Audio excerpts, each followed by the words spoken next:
يهدي به الله من اتبع رضوانه سبل السلام ويخرجهم من الظلمات إلى النور بإذنه ويهديهم إلى صراط مستقيم.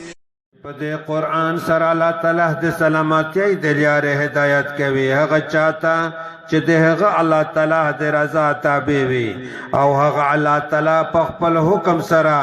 دوی د تیارې څخه رڼو ته وبوسي او دوی ته د نیغې سیده لارې هدایت کوي. قد كفر الذين قالوا إن الله هو المسيح ابن مريم قل فمن يملك من الله شيئا إن أراد أن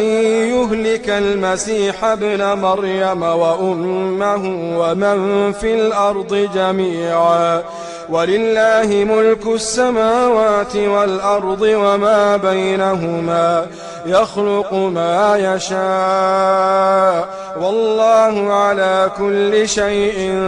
قدير. یقینا هغه کسون کافر شول چې ویل یې بېشک الله تعالی هم دا د مریم زوی مسیح دی. ته ورته ووایه د الله تعالی په مخ کې به څوک د څه شي اختیار ولري که هغه اراده وکړي چې د مریم زوی مسیح او د هغه مور او څوک چې په مځکه کې دي هغه ټول هلاکي او خاص د الله تعالی د پوره د اسمانین او مځکې بادشاهي دو او د هغه څه چې د دې دواړې په منځ کې دي هغه الله تعالی چې څه وغواړي پیدا کوي او الله تعالی په هر شي باندې ښه قادر دی. وقالت اليهود والنصارى نحن أبناء الله وأحباؤه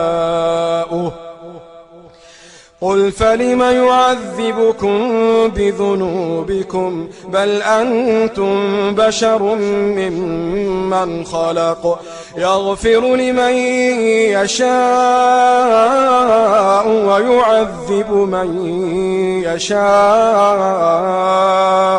ولله ملك السماوات والأرض وما بينهما وإليه المصير. او یهودیان او نصرانیان وویل میش د الله تعالی زامن او د هغه دوستان یو. ته ورته ووایه نو بیا ولې هغه توسې ته د توسې د ګناهۍ نه په وجه عذاب در کوي بلکې توسې د هغې په مخلوقات کې انسانان یی. هغه الله تعالی چاته چې وغواړي بخښنه کوي او چاته چې وغواړي عذاب ورکوي او خاص د الله تعالی د پوره د اسمانین او مځکې بادشاهي دو او د هغه څه چې د دې دواړې په منځ کې دي او خاص د هغه په طرف ورتلل دي.